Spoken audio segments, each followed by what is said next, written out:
Fica Café, el podcast de CREAP España. Presenta Antonio San José. ¿Qué tal? Bienvenidos a Fica Café. Como saben, cada 3 meses repasamos el informe de tendencias de CREAP.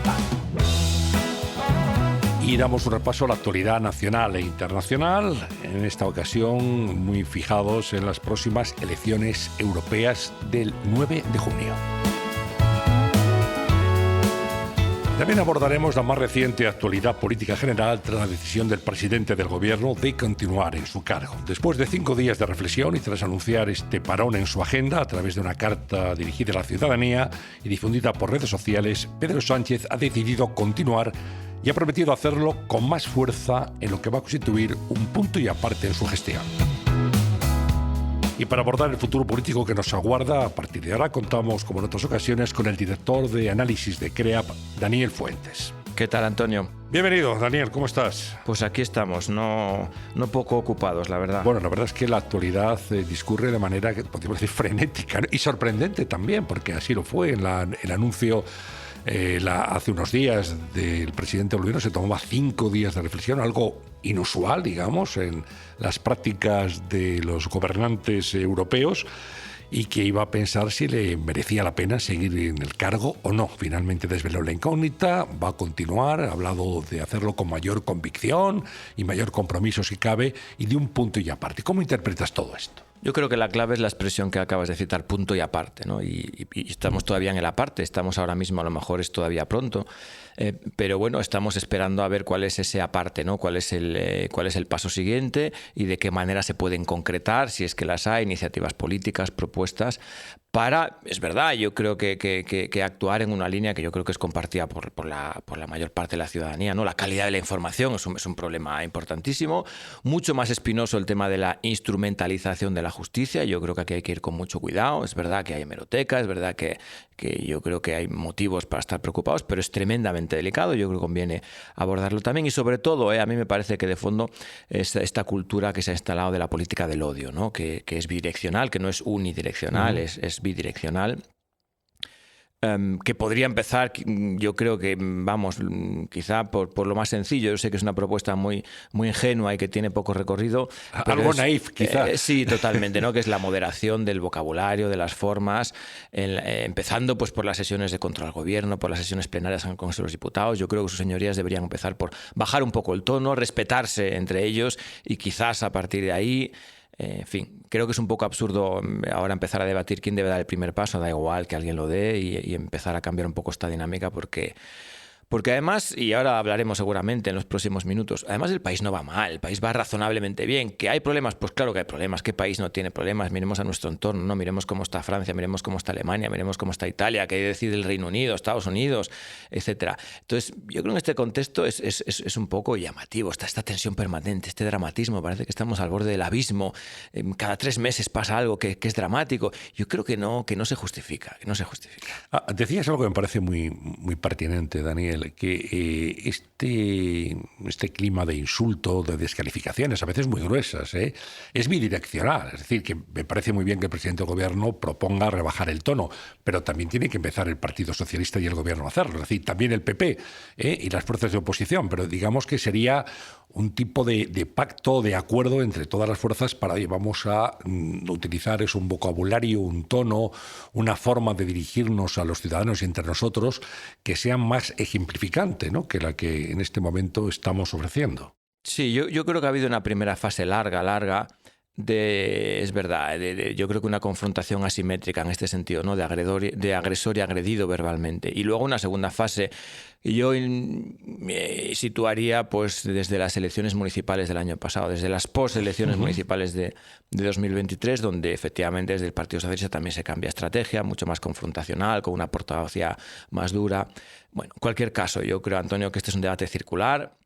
Hay que dejarlo y hay que empezar a pensar en que alguien baje el tono. Da igual quién empiece, pero hay que bajar el tono, porque pues no es bueno ni para la vida política, ni para la convivencia, ni en general para el bienestar colectivo. Es que es un poco ya Insisto, yo creo que hay una fosa entre el tono político y la realidad económica, social del país, que una cosa no se corresponde con la otra. Bueno, hablamos de punto y aparte y esperábamos, quizá en la opinión pública, propuestas concretas por parte del presidente del gobierno. ¿A ti te ha faltado, digamos, ese plan de acción? O lo conoceremos, no sé si en las próximas semanas, pero es decir, ¿cuáles son las propuestas de este punto y aparte para regenerar la democracia y mejorar la convivencia? Yo entiendo que cualquier propuesta tiene que estar al menos consensuada entre los socios de gobierno, por supuesto, pero además entre aliados parlamentarios.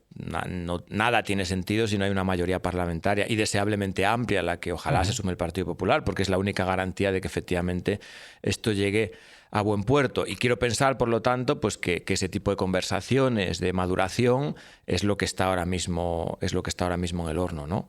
Y espero que efectivamente esto tenga contenido para que efectivamente sea un punto y aparte. Sorprendente, sin duda, Daniel, la encuesta del CIS, el Centro de Investigaciones Sociológicas, que da prácticamente 10 puntos, más de 9 puntos de ventaja al PSOE sobre el PP, con una subida del 38% en unos días, ¿no? Es una encuesta que ha merecido muy poca credibilidad a la opinión pública. Sí, yo no soy experto en demoscopia, entonces no sé en qué condiciones. La verdad es que el trabajo técnico del CIS sigue siendo impecable, una cosa no tiene que ver con otra. Supongo que esa materia prima de esas encuestas puede ser explotada por otros analistas y a lo mejor llegan a conclusiones distintas o similares, no lo sé. En cualquier caso, yo creo que eso es muy espumoso. Es decir, que aquí lo que importa son las tendencias, la estructura y que pasa lo mismo con la economía. Por tener un buen dato no nos vamos a venir arriba y por tener un mal dato tampoco vamos a caer en depresión. Yo lo marcaría en ese contexto. Bueno, una observación episódica del CIS, yo creo que un poco controvertida, ¿no? Porque parece oportunista. Bueno, no le daría demasiada importancia a esos resultados y me interesaría más la tendencia, ¿no? De hacia dónde vamos, que es, insisto, si es que la realidad demoscópica de España es que estamos divididos en dos bloques y esto es lo que no ha cambiado. Estamos divididos en dos bloques y hay que procurar el entendimiento entre esos dos bloques. Es que no hay otra salida. Pensar que puede haber estabilidad porque uno de los dos bloques tiene una nariz de ventaja sobre el otro, pues no nos lleva muy lejos. Bueno, digamos que esta carta del presidente de la que estábamos hablando y este parón de 5 días viene justo después de unas elecciones en Euskadi, en el País Vasco, que ya parece que han quedado en la protohistoria y ha pasado muy poco tiempo desde su celebración. ¿Qué análisis haces de esos comicios? Bueno, en primer lugar, el resultado es bastante consistente con lo que todas las casas de análisis de encuesta estaban prediciendo, ¿no? No ha habido grandes sorpresas. Que no hubo sorpaso de Bildu sobre el PNV. No hubo. Es verdad que en diputados hay empate, pero en votos el PNV ha vuelto a ganar las elecciones.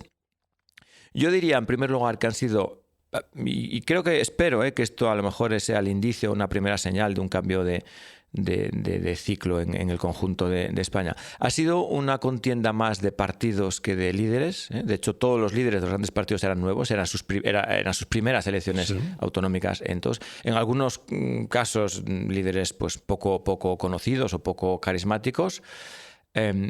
Pienso, por ejemplo, en el relevo al frente del PNV. Es un relevo de partido. Claramente es el partido el que decide renovarlo, ¿no? Y en otra dimensión, un relevo en que el cambio de voto generacional nos envía una señal de que la tendencia del PNV es a seguir perdiendo peso y la tendencia de Bildu es a seguir ganando peso. ¿Es posible que en un futuro próximo Bildu pueda gobernar en Euskadi? Bueno, aritméticamente yo creo que va a ser el adversario a batir a partir de ahora. Ese es el mensaje que nos envían estas elecciones, pero creo que aún faltan algunos elementos. El primero y más notable es que Bildu necesitará pactar con quien sea, necesitará pactar si quiere gobernar, ¿no? Y para pactar, pues tiene que ganarse el mérito de pactar. Y ahora mismo, pues hay pasos que todavía tienen que dar. Pienso, por ser honestos en la conversación, pienso que mientras la portavocía o cierta representatividad esté todavía delegada en perfiles como Otegi, pues es complicado, ¿no? De hecho, ¿cuál ha sido el punto de inflexión de la campaña electoral? La famosa entrevista al líder de Bildu en la que no fue capaz de desmarcarse de ETA, siquiera retóricamente, que tampoco era tan difícil, ¿no? Entonces, una formación política a la que todavía le cuesta decir que ETA fue una banda terrorista, yo creo que esto es un hecho estadístico, factual, o sea, no creo que haya... Bueno, pues eso nos da la señal de que todavía tienen que dar más pasos. Por lo demás, bueno, institucionalidad, continuidad en el gobierno, mismo pacto. El Partido Socialista sale reforzado, no solo porque mantiene su apoyo a la coalición, sino porque además suben apoyos. También a destacar, aunque cuantitativamente no es muy importante, pero Vox mantiene su diputado, y yo creo que esto en términos cualitativos tiene su importancia, porque de cara a las inminentes elecciones en Cataluña, en términos estratégicos, pues vamos a ver cómo lo plantea el Partido Popular. Puede interpretar que Vox sigue ahí, que sigue fuerte, que esta percepción que podíamos tener de que el Partido Popular estaba absorbiendo sin dificultad a Vox, pues a lo mejor no es así, que es más rocoso de lo que parecía. Y bueno, a ver si eso condiciona o no el discurso del Partido Popular, si lo endurece o no. En fin, yo creo que, insisto, no tiene mayor importancia desde un punto de vista cuantitativo, pero en el debate político es reseñable. Hablabas antes de Bildu. El crecimiento que ha experimentado, que es muy notable sin duda, tiene que ver también con la desaparición de Podemos en el Parlamento de Vitoria, ¿no? Tiene que ver sobre todo, yo creo que... Parece que es que todo ese voto se ha ido en bloque a Bildu, ¿no? Yo creo que es un voto muy generacional. Así lo dicen los números. La juventud del País Vasco afortunadamente ya ha crecido en otro contexto distinto al que todos conocíamos hasta hace 15 años. La memoria no es la misma, no es la misma una memoria de una percepción vivida que algo que lees o que te han contado. Afortunadamente eso es buenísimo y ojalá por ahí avance la sociedad vasca. Y le empieza a pasar a lo mejor al PNV lo que le ha pasado también al Partido Popular y al Partido Socialista en el ámbito nacional.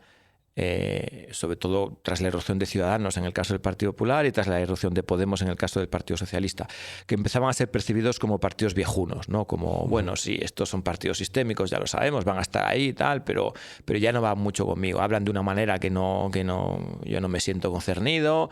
Bueno, yo creo que esa es una clave, la clave generacional. Sigue siendo voto nacionalista, pero creo que hay una clave generacional importante. Bueno, vamos a hablar de las próximas elecciones que están en el horizonte, el 12 de mayo en Cataluña. Las encuestas dan como primera fuerza al PSC de Salvador Illa, que forzosamente deberá de pactar con Esquerra Republicana o con Junts, con los comunes. En fin, habrá que ver qué aritmética sale de ahí después de la cita con las urnas. ¿Y qué repercusión puede tener esto, Daniel, en la política española? Esta es la primera pregunta, ¿no? O sea, la derivada es... En términos de gobernabilidad de Cataluña, yo creo que aquí debemos tener cuidado, ¿no? Hemos vivido recientemente las elecciones en el País Vasco, hace prácticamente un par de meses en Galicia. Hay que tener cuidado con los análisis que hacemos desde Madrid. Lo primero son votaciones autonómicas y son ciudadanos que votan a su gobierno de acuerdo con sus preferencias y singularidades autonómicas. La agenda no es la misma, el debate público no es exactamente el mismo. Entonces, eso por una parte. En términos de gobernabilidad del Estado, bueno, hay dos claves. Una, cómo de fuerte esté Salvador Illa. Yo creo que todo el mundo da por supuesto pues, que la victoria va a ser holgada, pero no es lo mismo una victoria con 38 diputados que con 44, por decirlo así. Yo creo que ese mensaje es importante. Y el segundo, el orden de prelación entre Junts y Esquerra, ¿no? Casi todas las encuestas están dando un Junts fuerte, un Junts muy fuerte, por encima de Esquerra. El CEO, el equivalente del CIS catalán, no ha dado esto, da una opción probable de que Esquerra pudiera estar por encima de Junts. Yo creo que ahí hay una clave, ¿no? Insisto, creo que probablemente el punto de inflexión, vamos a verlo, porque al final pasan los años y Junts sigue estando muy rocoso, tiene un electorado muy fiel, muy duro, con un liderazgo, en fin, antes hablábamos de hiperliderazgos, pues qué decir de Puigdemont al frente de Junts. Pero yo creo que en algún momento, así lo vemos desde CREAP, en algún momento tiene que abrirse un debate interno sobre el futuro de Junts, ¿no? Y pensamos que el día que Puigdemont abandone el liderazgo de la formación, pues hay preguntas existenciales que Junts tiene que hacerse. ¿Qué queremos ser? queremos volver a un perfil pues más demócrata cristiano, business friendly, un poco lo que fue CIU, un poco lo que es el PNV, o queremos seguir en esta línea del independentismo unilateral, más radical. Eso seguro que tiene que haber algún tipo de debate interno, tiene que haber también un relevo generacional de cuadros, los liderazgos no se forman rápidamente, eso necesita un proceso. Hay también, y esto puede parecer así un argumento muy espurio, pero en fin, los que conocemos un poco la vida interna de los partidos sabemos que seguramente hay cuadros y militantes y afiliados y vocaciones políticas muy frustradas, ¿no? Que llevan 10 años en Junts diciendo, mira, yo apoyo a mi presidente, yo soy más indepe de todos los indepes, pero yo he venido aquí porque quiero ser alcalde de mi pueblo, porque quiero ser presidente de la Diputación, o porque quiero ser conseller, o porque... Y ya está bien, pasemos página, porque mientras esté el tapón de este Junts y de este Puigdemont y la herida de 2017 sin cerrar, esto no va a avanzar. Así que yo, por interés egoísta, también quiero empujar en esa dirección. Por lo tanto, yo insisto, creo que el debate interno en Junts, cuando se abra, puede ser determinante y a lo mejor ahí es donde se abre la ventana de oportunidad para que la mayoría parlamentaria en el Congreso pues pueda tener un poco de oxígeno, y pienso concretamente que un poco de oxígeno son unos presupuestos para que, bueno, por lo menos tenga un horizonte de un 2025 de gobernabilidad más o menos estable. Claro, pero aquí la pregunta es, un Junts fuera del gobierno de Cataluña, ¿cómo puede actuar en Madrid? Es decir, para apoyar los presupuestos eventualmente del Gobierno de España, para convalidar decretos leyes, para aprobar proyectos de ley. Es decir, un Junts fuera y a la contra haría imposible la legislatura de Pedro Sánchez. Es muy difícil pensar en un Junts socio, ¿eh? No lo hemos visto. No lo hemos visto. Es un Junts que pacta por una cuestión de interés, que es la ley de amnistía, pero que no muestra la lealtad institucional o política que se ha mostrado Bildu, que se ha mostrado Esquerra, o el Bloque Nacionalista, o por supuesto el PNV. Esa es la gran diferencia. Yo no creo que vayamos a ver un Junts socio, un Junts colaborador. Otra cosa es que podamos ver un Junts que en una ventana oportunidad haga su análisis coste-beneficio y diga, yo en este momento de debate interno, de sucesión de liderazgo, de decisiones estratégicas, de refundación, porque yo ni siquiera estoy seguro que Junts se vaya a seguir llamando Junts en el futuro, nos convenga precipitar un adelanto electoral que nos pondría en situación de debilidad, con un rival directo que es Esquerra, si fuese el caso, en el gobierno de la Generalitat. Bueno, y que ahí se dé un concurso de circunstancias pues para que la mayoría parlamentaria tenga una bala más. Pero estamos hablando de eso. Yo creo que en ningún caso se puede plantear un horizonte de gobernabilidad, vamos a decir, tranquila. Yo eso no lo veo. Bueno, 12 de mayo, elecciones en Cataluña, y 9 de junio, elecciones europeas. En vuestro informe trimestral de tendencias, que se comenta aquí en este podcast cada 3 meses, habláis del año europeo. La unidad de análisis con el Departamento de Asuntos Públicos de CREAP habéis analizado las elecciones europeas, las elecciones del 9 de junio, que son sin duda muy interesantes, ¿no? Y que pueden aportar novedades también en la composición del Parlamento de Estrasburgo. ¿Qué podemos decir de estas elecciones cuando faltan un par de meses para su celebración? Mira, el tópico dice que siempre recurrimos al mismo argumento. Es que son unas elecciones trascendentales para el futuro de Europa. Es que esta vez sí es avanzar o retroceder. En fin, toda esta cuestión es que yo sí tengo la sensación, ahora pienso más como economista, pero también desde el punto de vista del análisis político, que son trascendentales. ¿En qué momento se encuentra Europa ahora mismo? Desde un punto de vista económico, tenemos un déficit inversor acumulado muy notable, que se remonta a la crisis financiera internacional de 2008. Este déficit inversor, para mí, es la principal variable explicativa de por qué la renta per cápita de la Unión Europea se ha desacoplado de la renta per cápita de Estados Unidos. La brecha es creciente, hay un 30% de mayor incremento de la renta per cápita en Estados Unidos frente a la Unión Europea en los últimos 15 años. Hay un incremento de necesidades de gasto, y esto no es ideológico, estamos hablando de seguridad y defensa exterior, estamos hablando de envejecimiento y dependencia, son tendencias demográficas compartidas por el conjunto de los europeos, estamos hablando de transición ecológica, descarbonización de la economía, lucha contra el calentamiento global, estamos hablando de transición energética. Esto significa necesidades de gasto, necesidades de inversión productiva. Por otra parte, tenemos unas ratios de endeudamiento muy elevadas y unos tipos de interés que es verdad que ahora empezamos a ver que probablemente se empiecen a reducir el próximo año, en los próximos años, pero que en cualquier caso van a ser de tipos de interés razonablemente más altos de los que hemos vivido en los últimos años. La gran pregunta es cuáles son las herramientas fiscal presupuestarias de las que dispone la Unión Europea para hacer frente a estos desafíos. Y a día de hoy pues no son muy evidentes. El presupuesto comunitario apenas equivale a un 1% del PIB de la Unión Europea.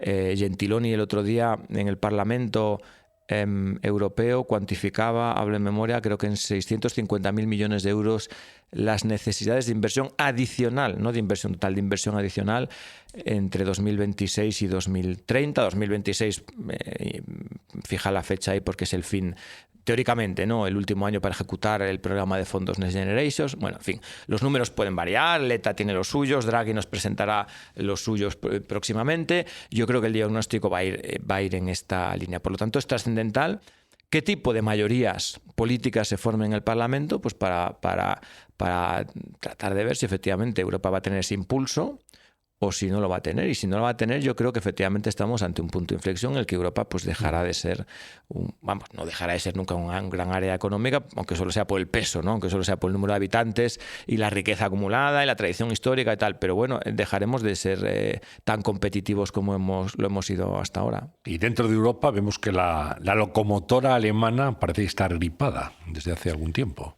Sí, bueno, lo hemos comentado aquí en alguna otra ocasión. El modelo alemán tenía 3 patas, básicamente. Una de ellas era su balanza exportadora al resto del mundo, que sigue siendo muy poderosa, pero básicamente orientada a China, también a Estados Unidos, pero a China. Eso ya no funciona de la misma manera. China también atraviesa sus problemas económicos. Tiene en muchos casos una situación en el sector inmobiliario que recuerda mucho a la española de 2008. Es verdad que los mecanismos de resolución en una economía tan intervenida como la China son completamente distintos a las posibilidades que teníamos en la economía española. La segunda pata, vuelvo a Alemania, era una energía abundante, accesible y a buen precio que provenía de Rusia. Eso también ha cambiado.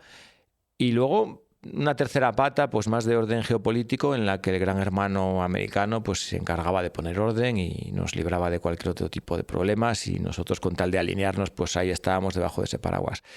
Esos tres factores pues ahora mismo están en cuestionamiento, y eso añadiría quizás un cuarto, ¿no? La revolución que experimenta todo el sector de la automoción a nivel global, ¿no? ¿Cuál era una de las grandes ventajas competitivas de la industria alemana? Pues el motor de explosión, ¿no? No solo en los coches, en toda la ingeniería. Bueno, seguirán siendo líderes en sus sectores, tienen un valor de marca que sabrán preservar, pero lo cierto es que da la sensación de que no se han adaptado a esa transición del coche eléctrico, pienso concretamente, ¿no? Y quien dice coche eléctrico dice energía, volvemos a esa debilidad que ya comentábamos antes. Bueno, yo creo que no es exagerado hablar de reconversión industrial en Alemania, y eso es lo que esperemos que lleven a buen puerto, y en fin, nos va a llevar también al debate que hablamos antes de temas europeos, ¿eh? ¿Cómo hacemos o cómo hace Alemania esa reconversión industrial? ¿Con recursos propios o con una perspectiva europea? ¿Vamos a pensar en financiar esas grandes inversiones de manera colectiva, o cada uno va a hacer lo que puede en su esquina? Es todo un reto, sin duda. ¿Se podrán leer estas elecciones, en España al menos, como unas primarias? ¿Como una primera vuelta de unas generales?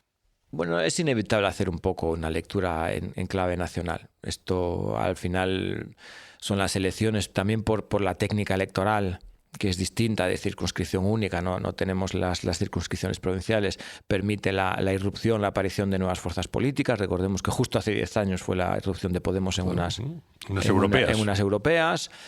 Son un tipo de elecciones en las que el voto de castigo suele primar más que otras, unas elecciones en las que se participa bastante menos que en las generales, bastante menos en todos los países, en España también. Bueno, vamos a ver qué ocurre. El último Eurobarómetro y algún otro indicador que vemos por ahí nos dicen que parece que hay indicios de que la participación podría ser mayor que en otras. Mayor dentro del contexto de lo bajas que son la participación en las elecciones europeas, y que efectivamente parece que en el debate pueden entrar temas intrínsecamente europeos, ¿no? Que hasta ahora entraban poco. Puede ser. Pero estoy de acuerdo, una lectura en clave nacional es inevitable. Las encuestas ahora mismo, si obviamos un poco las turbulencias de la última semana, que yo creo que introducen mucho ruido en las encuestas, estaban dando a un Partido Popular 6 puntos, incluso 8 puntos, ¿no? Entre 6 a 8 puntos por encima del Partido Socialista. Bueno, vamos a ver después de las elecciones en el País Vasco lo que pasa en Cataluña, con qué energía llega cada uno de los dos partidos. Todo apunta claramente que el Partido Popular se impondrá en esas elecciones, como ya se impuso en las generales, pero más allá de eso, en fin, no creo que eso sirva de catalizador para un cambio político. Insisto que la clave está en lo que comentábamos anteriormente: Cataluña, Junts y viabilidad de un proyecto de presupuestos generales el próximo otoño. Bueno, vamos a terminar, si te parece, repasando la situación económica en España, los datos de empleo, el PIB, es decir, hemos conocido indicadores en estos últimos días que nos dan una fotografía de cómo va la economía en nuestro país. Pues sí, hemos tenido recientemente EPA, IPC y PIB del primer trimestre, con lo cual, bueno, ya tenemos una buena foto del arranque del año, y lo que nos dice pues que esto no para, ¿no? Es verdad que tenemos siempre la duda, la incertidumbre de pero va o no va, o va o no va. Pues la realidad es que tenemos un PIB que ha crecido en el primer trimestre de 2024 un 0,7% trimestral, es un crecimiento muy notable, un 2,4% en los últimos 12 meses. Y esto nos habla de que muy probablemente sigamos viendo revisiones al alza de las previsiones de crecimiento para este año. Yo creo que es muy difícil que el PIB crezca menos del 2% en 2024. Va a ser un año parecido al año pasado. Probablemente nos acerquemos otra vez a los 500.000 empleos en 2024. Y en términos de precios, una buena noticia, yo creo, que es que la parte más estructural de la inflación parece que sigue cediendo. No es solo el buen dato, pienso en el IPC subyacente, que se ha situado por debajo del 3% ya. Y además la tendencia nos indica que esto parece que se va a prolongar. Esto es una buena noticia. Pero por otra parte es verdad que el índice general parece que se ha quedado ahí estancado, ¿no? En torno al 3, 3,1, 3,2, 3,3, un poco en dientes de sierra. En fin, no es España el único país en el que esto ocurre. Así que, bueno, ese suelo que todos ambicionamos, por lo menos desde el punto de vista del BCE, para, en fin, su política de tipos de interés, etcétera, del 2% en el medio plazo, pues parece que estamos tocando hueso en torno al 3 más que en torno al 2, ¿no? Entonces, bueno, pues eso, hay atención. Y por señalar algún debe, ¿no? Porque en economía nunca todo es ni bueno buenísimo ni malo malísimo, no hay que venirse arriba por un dato de coyuntura bueno, ni venirse abajo porque un día los datos de coyuntura no salgan como uno esperaba. Hay un cuello de botella claramente que nos debería preocupar, con implicaciones sociales muy poderosas, que es la vivienda. La vivienda se presenta ya como un cuello de botella para el crecimiento. Es el gran problema, sobre todo para la gente joven. Es que confluyen muchos problemas ahí, incluso desde el punto de vista macro y desde el punto de vista micro. Te doy un dato muy ilustrativo. Se están generando aproximadamente, creando 300.000 nuevos hogares en los últimos 12 meses en la economía española, y se están construyendo 100.000 nuevas viviendas. Esto nos habla de un desfase adicional a la tensión que ya estamos viviendo, es decir, llueve sobre mojado, de 200.000 nuevas viviendas. Por lo tanto, yo siento mucho discrepar con quienes no lo ven así, pero tenemos un problema de oferta de vivienda, esto está claro. ¿Es verdad que además hay un problema de precios? Claro que hay un problema de precios. No podemos actuar solo desde los precios ni solo desde la oferta. Hay que actuar de manera combinada, y yo creo que hace falta algún tipo de regulación para que el precio de los alquileres en zonas tensionadas pues no lleve sobre todo a los primeros, vamos a decir, a la juventud, que yo creo que está viendo en el acceso a la vivienda un freno a la emancipación, y por lo tanto yo creo que eso también tiene consecuencias no solo sociales, sino también económicas, ¿no? De ambición de proyectos personales, de desarrollo, en fin, que necesitamos ese tipo de intervención, tanto de aumento de la oferta, que pues a lo mejor pues liberando vivienda que ahora mismo se destina a otros usos. Y pienso, fíjate, vamos a ver, no creo que la situación sea igualmente dramática, tan dramática como la de 2008, pero yo sí veo claros indicios de burbuja en el sector de la vivienda destinada al turismo de alquiler. Yo creo que esto, y de las burbujas, de las pocas certezas que tenemos de las burbujas, es que siempre duele pincharlas, pero cuanto antes mejor. Pues con esta reflexión vamos a finalizar este tiempo de conversación con Daniel Fuentes, director de unidad de análisis de CREAP. Muchísimas gracias, Daniel. Un placer, Antonio. Y hasta una próxima oportunidad. También gracias a todos ustedes por la atención y también de convocarles para una próxima edición de FICA Café. FICA Café. Nos une la comunicación.